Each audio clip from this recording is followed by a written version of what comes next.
Entonces, para que lo vayan organizando con tiempo, maestra Aide, profesor Enrique. Eso es precisamente los anuncios parroquiales.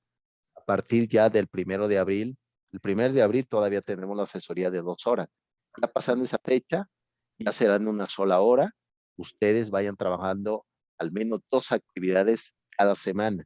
Y se dice, oye, profesor, pero no me va a alcanzar la vida para el 30 de abril enviar todas. Todavía tienes tiempo para seguir enviando actividades. Recuerden que el semestre termina el 23 de julio. Van a llevar otras materias. Son 3 materias durante el semestre.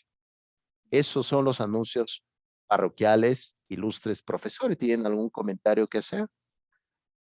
Sí, profesor. Sí, Hay una calificación en una de las tareas que viene ponderada en el 100% sí, y la calificación dice 10. ok. Es Es la tercera, creo. la tercera.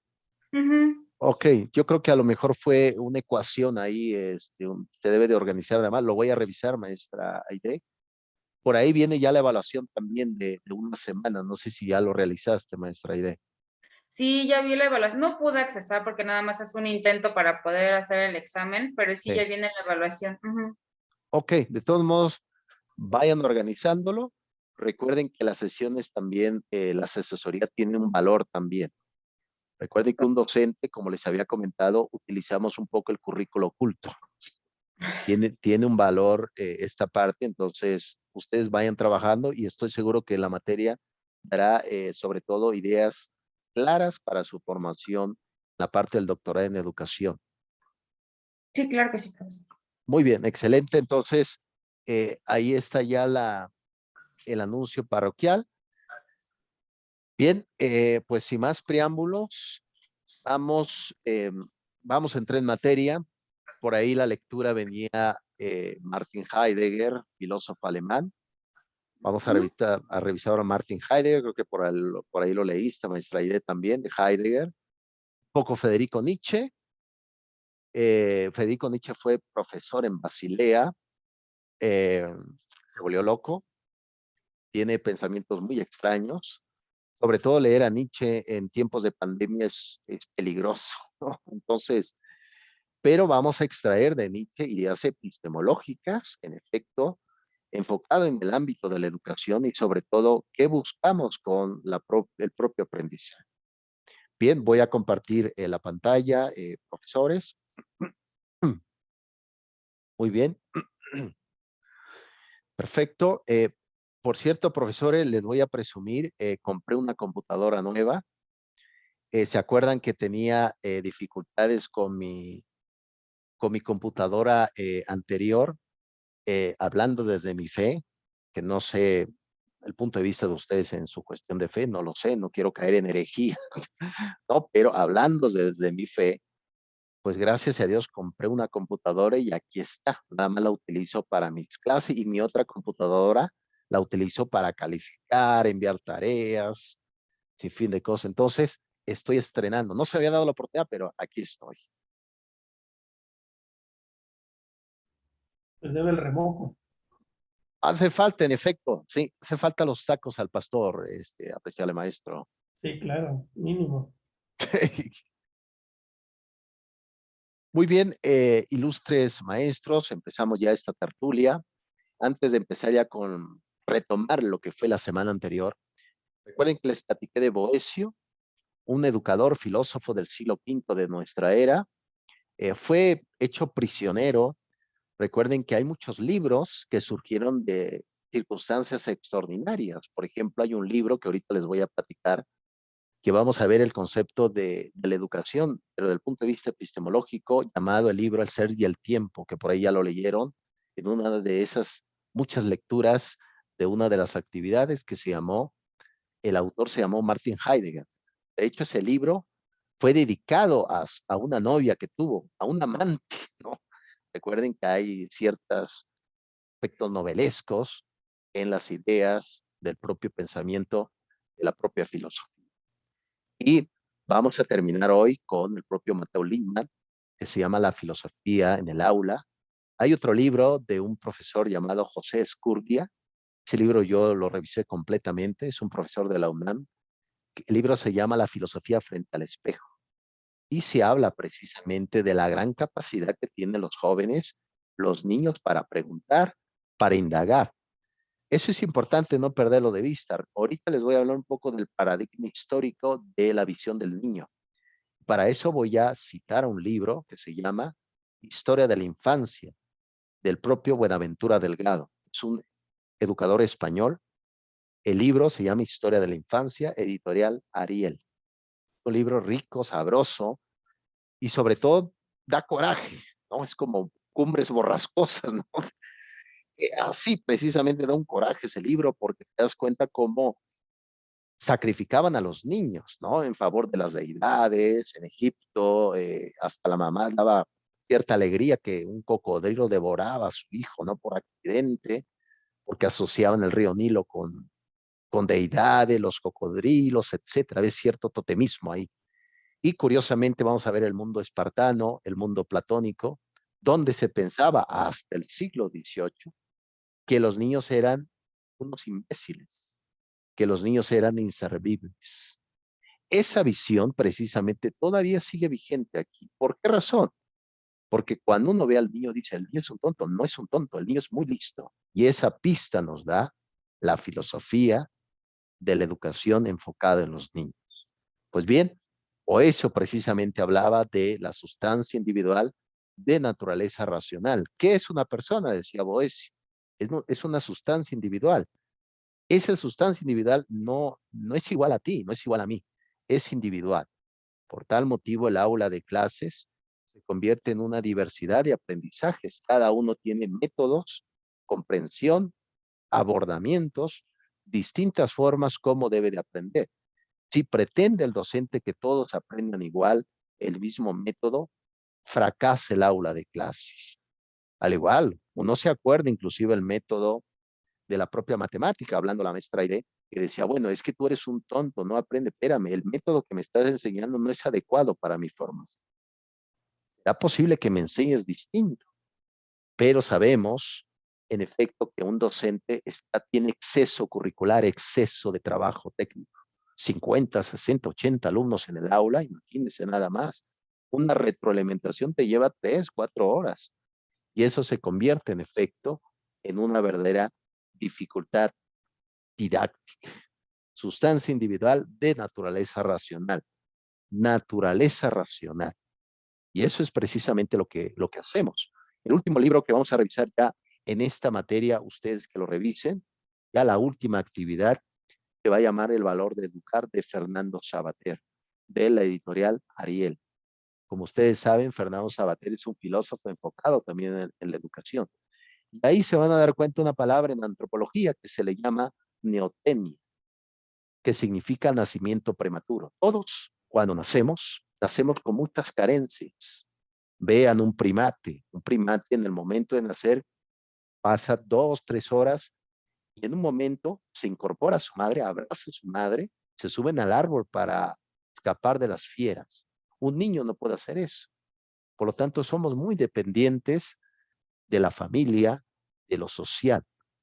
Y entonces, ¿cómo adquirimos todo aquello que nos falta? Ahí entra la escuela. La escuela ese es el propósito, para darnos todas aquellas cosas que no teníamos.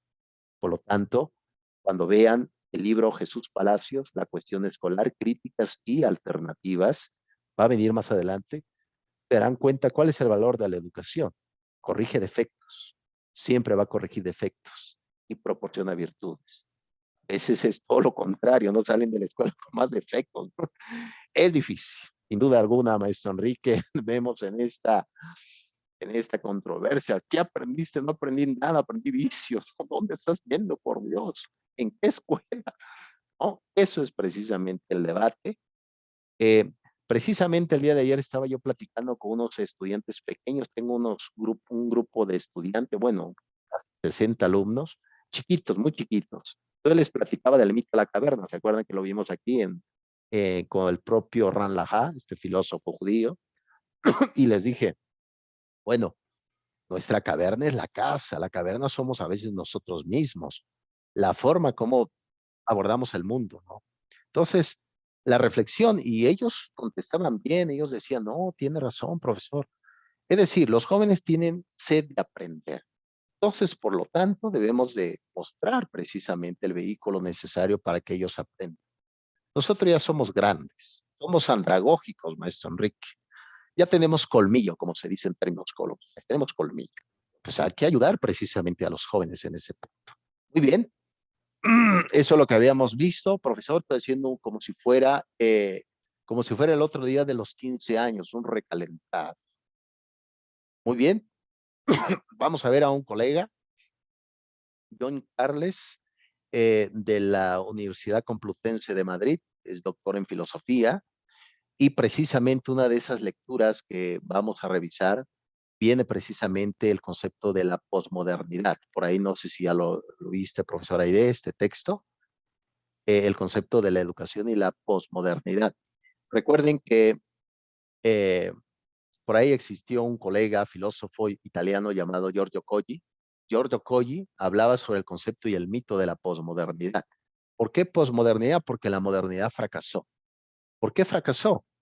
Porque, curiosamente, profesores, antes del siglo XVIII se pensaba que las emociones, los sentimientos, ¿se acuerdan que les platiqué el círculo de los románticos ingleses del siglo XVII, bueno, que pasa al siglo XVIII, el círculo de los románticos, ¿no? Alice, Goethe, Hölderlin, Schelling, hasta la mujer llamada la esposa Lucifer, la mujer Lucifer, Carolina, era el grupo de los románticos. Y se pensaba precisamente que las emociones, los sentimientos iban a dirigir nuestra vida. Pues resulta que no fue tanto así, ¿no? Era como la sociedad hippie, ¿no? Amor, etcétera, ¿no? Como que no funcionó mucho. Por lo tanto, a partir del siglo XVIII surgió una escuela del pensamiento que ya lo hemos visto, ya llamado el racionalismo, pero se le llamó precisamente el postracionalismo. ¿Quiénes fueron los representantes? Fue Johann Fichte, este filósofo, que tiene un libro que se llama Manifiesto de las Ideas, o el concepto precisamente de eh, ensayo de toda crítica, de toda revelación de Johann Fichte. Está el propio Immanuel Kant, el prusiano, que a él se le debe el concepto de la pedagogía sistemática, que ahorita lo vamos a ver también. A partir de ese siglo, maestros, se creía que la razón iba a dirigir nuestra vida. Es decir, el que comete el mal, eso es muy socrático, el que comete el mal, el que no educa adecuadamente, son las personas pues ignorantes. Los sabios, los más inteligentes, son los que van a llevar la bandera de la libertad. Eso era el postulado. Pero espéreme tantito. Pues resulta que en el siglo XX, la razón fue el que mató a la persona, la razón fue la que provocó los grandes colapsos, el holocausto del siglo XX. He escuchado inclusive algunos argumentando que la Primera y la Segunda Guerra Mundial se hizo de forma irracional. No, todo lo contrario, se hizo de forma racional, fue muy planificado, pero no fue razonable. Por lo tanto, ¿a qué va con todo esto, profesores? No confíen tanto en la razón. La razón se equivoca también. Y también la razón provoca monstruos. También la razón provoca inmoralidad. Por lo tanto, tengan mucho cuidado. No se fíen tanto en decir, es que entre más racional será, mejor será tu vida. Espérame tantito. A veces las personas con mayor equilibrio emocional son las personas que no fueron a la escuela, son las personas que están ahí. Y los que saben mucho, no necesariamente, pero algunos no demuestran exactamente toda la gran capacidad que se pueda llevar a cabo. Por lo tanto, este profesor en el concepto de la filosofía de la posmodernidad o la educación posmoderna, ahorita lo vamos a ver con algunos autores que quiero que ustedes reflexionen. Recuerden bien esto, la propia epistemología de la educación va a revisar muy bien de dónde proviene la idea del sujeto, cuál es la forma más adecuada de que el sujeto aprenda en el aula y cómo puede ser el profesor, cómo puede hacer para que el alumno no se quede atrás sin aprender. Todos los alumnos que están en el aula sentados, el propósito del docente es que al menos ellos lleven un conocimiento a sus casas, un aprendizaje. Pero recuerden esto también, no todos los alumnos quieren aprender. Eso no se les olvide. no todos los que están ahí, muy bien dijo Juan Amos Comenio, del siglo XVII, que fue el creador de la didáctica magna. Él le llamó alumnos farsantes, así le llamó Juan Amos Comenio, alumnos farsantes. Así como hay profesores farsantes, también hay alumnos farsantes que van al aula de clases no para estudiar, buscar amigos, ciertas tendencias, y el docente a veces se angustia, híjole, no han aprendido nada, no ha aprendido nada este muchacho, espérame, hay que ver las circunstancias. Para eso sirve la epistemología de la educación, para ver un poco más allá de la persona que está sentada ahí, de dónde viene, qué quiere hacer de su vida, cómo está y cuál es su forma de ir aprendiendo, cuál es su parte cognitiva. Recuerden que la palabra cognitiva, cognoscere, significa llegar a aprender. ¿Cuál es su forma de? Y también va a ayudar la epistemología de la educación y la teoría del aprendizaje, viendo ya más adelante, vamos a ver el conductismo, el constructivismo, el cognoscitivismo social. Nos va a ayudar precisamente, profesores, para detectar también todos aquellos estudiantes que requieren de ayuda psicológica. Eso es importante, detectarlo, verlo. Recuerden, no me quiero meter, ¿se acuerdan que les platiqué un poco de Paul Michel Foucault, este filósofo francés que les dije que tengan mucho cuidado cuando lo lean? Él hablaba precisamente el concepto, de hecho tiene un libro que se llama Historia de la locura de la época clásica, una tesis doctoral.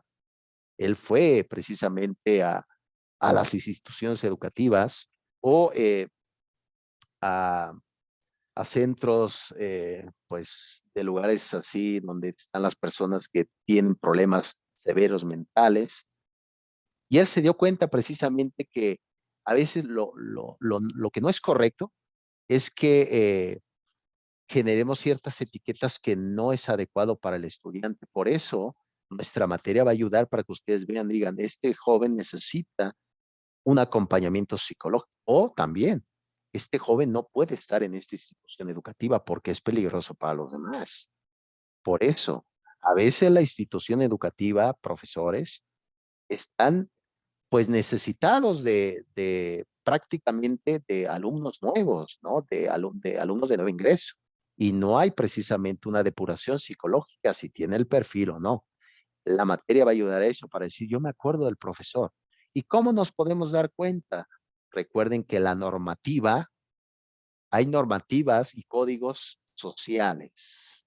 Por ejemplo, yo no puedo, por ejemplo, andar desnudo en la calle. Dices tú, oye, profesor, esto no es la normativa social, esto no es correcto. En efecto. O en el aula de clase, un joven que es violento, anda ahí generando ciertos conflictos, o inclusive tiene sensaciones de momento, está prácticamente tranquilo y de repente explota, etcétera. Son comportamientos que no entran desde la normativa moral y ética. Ese es el momento que usted diga, hay que canalizar. Para eso ayuda la materia de epistemología, profesores, para estar alerta de esa normativa de la sociedad. Hay que estar alertas. Y eso es importante, porque así como avanza la sociedad, también avanza la locura en el mundo, también avanza también mucho sufrimiento humano, sin duda alguna. Ahora vemos y corazones desconocemos totalmente, sentimientos desconocemos más del estudiante. Ahora, vean, un profesor también es una profesión de peligro, una profesión de riesgo. Vean alguna situación educativa que en México no ha pasado casi. Hay algunos casos, pero no es tanto, pero en Estados Unidos, un joven sacó una pistola. ah, ah, Eso se puede prevenir con un pensamiento crítico, con la observación y sobre todo con el pensamiento epistemológico. Al final de cuentas, son problemas de epistemología. El aislamiento, el sufrimiento humano, la burla en el aula de clases, el bullying, todo eso el docente debe de ser un pacificador. Muy bien lo dijo Daniel Goleman en la inteligencia emocional. Entonces, profesores, como pueden ver, la materia no es teoría nada más, es aspectos prácticos. Ustedes vean de qué va la cosa, vean. Y así como el propio socialismo tuvo también su fracaso, aunque Venezuela, Cuba, Nicaragua, de hecho tuve un alumno de Nicaragua, ya me contaba todo lo que existía, etcétera, pues al final de cuentas ha fracasado, pero aún así con el capitalismo también ha traído sus propios monstruos. Hay demasiado aislamiento y el problema también, se podría decir, emocional ha aumentado. Hay mucho sufrimiento. Y ahora imagínense nada más cuando regresen después del COVID al aula de clases. ¿Cómo estará la emoción del profesor? ¿Cómo estará la emoción del alumno? Algunos llegarán huyendo de la casa, porque la escuela no solamente es un centro de aprendizaje, también es un lugar donde se resguarda de la violencia que pasa en la escuela. ¿Qué va a hacer un profesor? ¿Qué va a hacer un profesor epistemológico? ¿Qué va a hacer? ¿No? Entonces, hay que canalizar, hay que ir trabajando, ¿no? Hoy bien el maestro Enrique, lo hemos ya debatido, maestro Enrique, el diagnóstico, ¿no? Que todo médico, ¿cómo te sientes? ¿Por qué te trae aquí? Eso es precisamente lo que debemos de ir trabajando ilustres maestros. Es un tema riquísimo, rico, pero vamos a entrar en materia. Bien, vamos a ver qué dice el profesor Joan sobre este texto. En efecto, que ahí está en la plataforma, hay varias lecturas y para que ustedes se den cuenta de qué va y pues tiene su propósito. Muy bien, ¿qué dice el maestro sobre este punto? Bien, aquí aparece a escena eh, un filósofo que en realidad quería enamorarse, ¿no? Sabemos muy bien que uno de los temas también debatidos, uno de los temas muy fuertes, ustedes maestros quieren leer un tema del amor, les recomienda El banquete. Es el mejor texto que se haya escrito hasta ahora sobre temas del amor. El amor tiene mucha demanda y también a veces creemos que comprar el amor nos da mucha satisfacción. Vean el tema también de la familia, el tema de los padres. Les dan a veces todos a sus hijos pensando que esa es una forma de darle amor, ¿no? Te quiero porque te amo o te amo porque te quiero. Una frase muy bien de un profesor de Frankfurt llamado Eric Fromm en el libro El arte de amar. Es un tema debatido, es un tema también interesante y además es un tema también escolar. Dígame si no hay etapas de la escuela, en la secundaria, en la preparatoria, donde el amor está al máximo. El amor está a su máximo esplendor. Por lo tanto, Nietzsche fue un hombre que quería amar, pero pues un amigo llamado Paul Ré, eh, pues le bajó a su novia, le bajó a su prometida, como le dicen aquí en México, lo chapulineó, ¿no? Le cayó por ahí un buen chapulín y se fue todo al traste. Perdón, profesores, pero somos adultos. Entonces, Nietzsche se enamoró de Salomé. De hecho, si ustedes ven por ahí una pintura de Nietzsche, Salomé era una mujer tremenda. De hecho, en la fotografía está al lado de Paul Nietzsche y están adelante y ella está con un látigo, como que está haciendo así arriba, como si fueran un carruaje de toros, ¿no? Adelante, ¿no? Impresionante. Por lo tanto, me gusta hablar mucho también de la parte personal de estos pensadores para que se dan cuenta que al final de cuentas las ideas es muy humano, ¿no? Así como el profesor prepara su clase, está en el aula, es muy humano. Nietzsche, pues dejó a Salomé, se fue con su amigo Paul y se enamoró de una mujer adulta. Él tenía en ese entonces 22 años y se enamoró de una mujer de 50 años. Ustedes me dirán si eso pasa ahora o no, es novelesco, ¿no? Se enamoró de una mujer ya adulta. Esta mujer era la esposa de Richard Wagner, pues, ¿se acuerdan que les dije del ocaso de los dioses? Cosima se llamó esta mujer, estaba enamorada. Algunos decían que cuando veamos ya el psicoanálisis y educación, se darán cuenta que detrás de nosotros mismos también hay fijaciones, hay proyecciones, como dice la psicología. A veces veo en el profesor a mi padre, a veces veo en la maestra a mi madre, y hay como enamoramiento. Vean, también ahí entra la importancia del profesor afectuado, un profesor que no va a generar vínculos emocional con el alumno, ahí para que él aprenda. Sin duda es un tema, yo creo, interesantes, ilustres maestros. Bien, ¿Qué les parece si tomemos un pequeño receso? Ya sé que les he prometido como si fuera yo la política este tiempo, como si fuera la inauguración del nuevo aeropuerto. Una disculpa, profesores. Tomemos un pequeño receso. ¿Qué les parece de 5 minutos? Y ahorita les envío otra vez la liga. ¿Qué les parece, maestros? Muy bien, si va a haber que la ayuda, sí. Unos Ah, tacos ahí de no, lengua, pues maestro. las ayudas del aeropuerto. Eso sí. Ah, Muy bueno, estaría se bueno. veía. Sí. Está muy buena. Ya me dio Oiga, hambre. oiga, nada más rápido, Sí, me llama la atención y lo vi y ahorita lo estoy viendo en la diapositiva que acaba de sí. colocar. 146 años vivió Nietzsche. 146, a lo mejor me equivoqué. No, no, no tanto. No, debe haber un error ahí. Ahorita lo reviso, maestro. No, no, no. Pero es que también en en lo que revisamos también aparecían esas fechas. Ahorita lo reviso. No, muere en 1900, eso sí, muere. Ah, entonces, porque dice 1990, ¿Sí? No, 1844 a sí. 1990. 1990. No, sí, un error. Muere el 1900, eso sí, lo tengo bien memorizado, Nietzsche. Ah, entonces No, ahorita lo corrijo, murió maestro, a los gracias. 46. En efecto, sí, ahorita lo reviso de todo modo, maestro. No, no de 146. Sí, No, no, no, no, no. Yo quisiera vivir esa edad. no, yo dije, dije, si él es el autor del libro del amor, dije, por algo llegó a esta edad. Ahorita lo reviso, maestro. Ahorita nos vemos.